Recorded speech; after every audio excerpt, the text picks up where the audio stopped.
زید اور بکر دو کم سن دوست ایک پارک میں ایک درخت پر چڑھ کر کھیل رہے ہوتے ہیں۔ ان کے والدین بھی قریبی بینچ پر بیٹھے ہوتے ہیں۔ اچانک بہت تیز ہوا چل پڑتی ہے اور درخت جھولنے لگتا ہے۔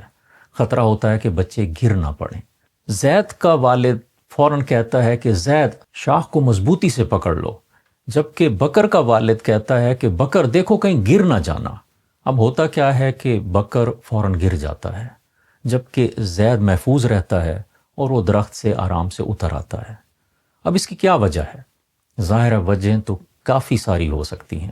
لیکن اس کی ایک ممکنہ وجہ وہ بھی ہے جس کا تعلق انسانی ذہن کے کام کرنے کے طریقے اور انسانی نفسیات سے ہے،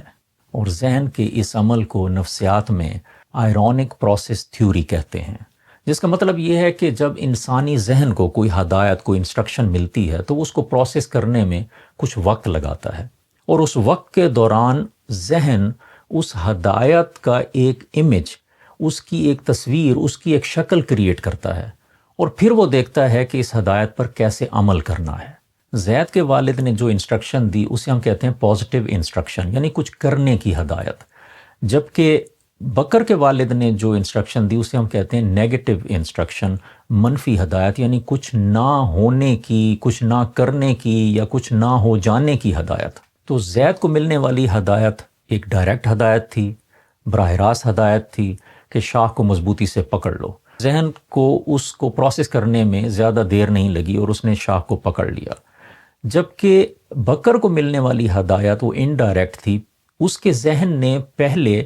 ایک تخیل کریٹ کرنا تھا کہ جو اسے کہا گیا کہ دیکھو گرنا مت، تو اب ذہن نے ایک تخیل کریٹ کرنا تھا کہ جیسے درخت سے ایک گرنے کا تخیل، ایک گرنے کا امیج کہ درخت سے گرا جا سکتا ہے، اور پھر اس کے اوپر اس کی تدبیر کرنا کہ اسے کیسے بچا جائے۔ تو زید کے ذہن کو اس منفی ہدایت کو سمجھنے میں، اس کا امیج بنانے میں، اس کی تدبیر اختیار کرنے میں وقت لگا، اور اس دوران وہ گر گیا۔ تو انسانی ذہن کے اندر یہ جو دو پروسیس چل رہے ہوتے ہیں، ایک تصویر کریٹ کرنے کا اور ایک تدبیر اختیار کرنے کا، ان دو پروسیس کو انکانشیس مانیٹرنگ پروسیس اور کانشیس آپریٹنگ پروسیس کہتے ہیں۔ یعنی انکانشیس مائنڈ پہلے اسے مانیٹر کرتا ہے، یعنی اس کا ایک امیج کریٹ کرتا ہے، اس کا ایک تخیل پیدا ہوتا ہے، اور پھر کانشیس مائنڈ اس کے اوپر تدبیر اختیار کرنے کا سوچتا ہے، اور اسی پروسیس میں بکر کے ذہن کو کافی وقت لگا اور وہ گر گیا۔ بہرحال اور وجوہات بھی ہو سکتی ہیں، لیکن یہ ایکسپلین کرنے کے لیے مثال دینا ضروری تھا۔ لیکن ہم عام طور پر اپنی زندگی میں بھی ایسا دیکھتے ہیں، اور یہ چیزیں سائنٹیفک سٹڈیز میں بھی دیکھی جاتی ہیں۔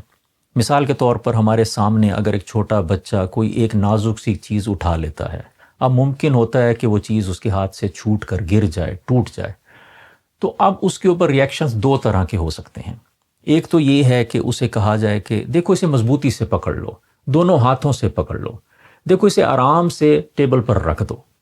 تو یہ ساری پازیٹیو ہدایات ہیں۔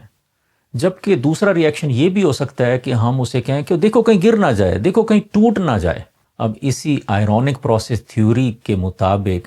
بہت سی سٹڈیز میں یہ دیکھا گیا ہے کہ جن بچوں کو اس طرح کی ہدایت دی جاتی ہے اس طرح کے سینیریو میں، تو اس میں اس چیز کے گرنے کا، ٹوٹنے کا امکان بڑھ جاتا ہے۔ اب یہ تو ہیں پازیٹیو اور نیگیٹو انسٹرکشنز کے فوری اثرات، لیکن ان انسٹرکشنز کے طویل مدتی اثرات بھی ہوتے ہیں، اور اس کے اوپر تو بڑی فارمل قسم کی سٹڈیز کی گئی ہیں۔ اسکول کے اسٹوڈنٹس کے اوپر کافی جگہوں پر کافی ماہرین نے ان کے اوپر تحقیقات کی ہیں، اور ان تحقیقات میں یہ دیکھا گیا ہے کہ جن بچوں کو اکثر پازیٹیو انسٹرکشن دی جاتی ہیں، کہ مثال کے طور پہ اگر وہ امتحان کی تیاری کر رہے ہیں اور انہیں کہا جائے کہ دیکھو اچھے مارکس لینا، اچھی پوزیشن لینا، امتحان میں اچھی پرفارمنس دینا، جبکہ دوسری طرف انہی بچوں کو اگر یہ کہا جائے کہ دیکھو کہیں فیل نہ ہو جانا، دیکھو کہیں تمہارے مارکس کم نہ آ جائیں، تو اب ان سٹڈیز میں دیکھا گیا ہے کہ جن بچوں کو پازیٹیو انسٹرکشنز ملتی ہیں، مثبت ہدایات ملتی ہیں، تو ان کے مارکس، ان کی پرفارمنس ان بچوں کی نسبت کافی بہتر ہوتی ہے کہ جن کو اکثر منفی ہدایات ملتی رہتی ہیں۔ تو یہ جو چھوٹی چھوٹی انسٹرکشنز انسان کو مل رہی ہوتے ہیں، چھوٹے چھوٹے سٹیمولس انسان کو جو مل رہے ہوتے ہیں، ان کا ایک ایفیکٹ ہر وقت کریٹ ہو رہا ہوتا ہے۔ اس مثبت اور منفی ہدایت کے اثر کو انگلش میں عام زبان میں اس طرح بھی ایکسپریس کیا جاتا ہے جیسے کہتے ہیں کہ don't think of a white bear effect, یعنی اگر کسی کو یہ کہا جائے کہ سفید ریچھ کے بارے میں مت سوچو، تو ظاہر ہے کہ اس کے ذہن کے اندر جو ایک پہلا امیج کریٹ ہوگا وہ سفید ریچھ کا ہی ہوگا۔ تو انسانی ذہن کے اندر پیدا ہونے والے یہ تمام امیج، تمام خیالات اپنا ایفیکٹ رکھتے ہیں۔ انسانی ذہن کا ایک بہت بڑا حصہ وہ لاشعوری ہے جسے سب کانشیس مائنڈ کہتے ہیں، اس کے اندر بے شمار پروسیسز ہر وقت چل رہے ہوتے ہیں، اور وہ انسان کی ایک شخصیت کو ہر وقت تعمیر کر رہے ہوتے ہیں۔ تو انسانوں کو ملنے والی یہ پازیٹیو انسٹرکشنز اور نیگیٹو انسٹرکشنز، ان کے بھی ڈیفینیٹلی ایفیکٹ انسان کے اندر سٹور ہوتے رہتے ہیں۔ تو ہمیں بھی یہ دیکھنا چاہیے کہ روزمرہ زندگی میں ہمیں بہت سی ایسی انسٹرکشنز دینا پڑتی ہیں یا ہمیں مل رہی ہوتی ہیں، تو کوشش کرنی چاہیے کہ جہاں ممکن ہو، اگر ہم انسٹرکشن دینے والے ہیں اور اگر کوئی ایسی سچویشن ہے کہ جس میں دو طرح کی انسٹرکشنز پاسیبل ہیں، ہو سکتا ہے کوئی ایک سچویشن ایسی ہو سکتی ہے کہ جس میں صرف ایک نیگیٹو انسٹرکشن ہی دی جا سکتی ہے، لیکن اگر پاسیبل ہو کہ ایک ہی بات کہنے کے، ایک ہی ہدایت دینے کے دو طریقے موجود ہوں، کہ ایک پازیٹیو طریقہ اور ایک نیگیٹو طریقہ، تو ہمیں خیال رکھنا چاہیے کہ ہم ہمیشہ اس پازیٹیو طریقے کو استعمال کریں، پازیٹیو انسٹرکشن دیں، کیونکہ پازیٹیو انسٹرکشنز کے مثبت نتائج اور نیگیٹو انسٹرکشنز کے منفی نتائج اگر فوری طور پر ہمارے سامنے نہ بھی آئیں تو یہ انسان کی شخصیت پر اور طویل مدتی نتائج پر اپنا کچھ نہ کچھ اثر ضرور ڈال رہے ہوتے ہیں۔ تو اس بات کا خیال رکھیں اور مجھے اپنی دعاؤں میں بھی یاد رکھیں۔ السلام علیکم۔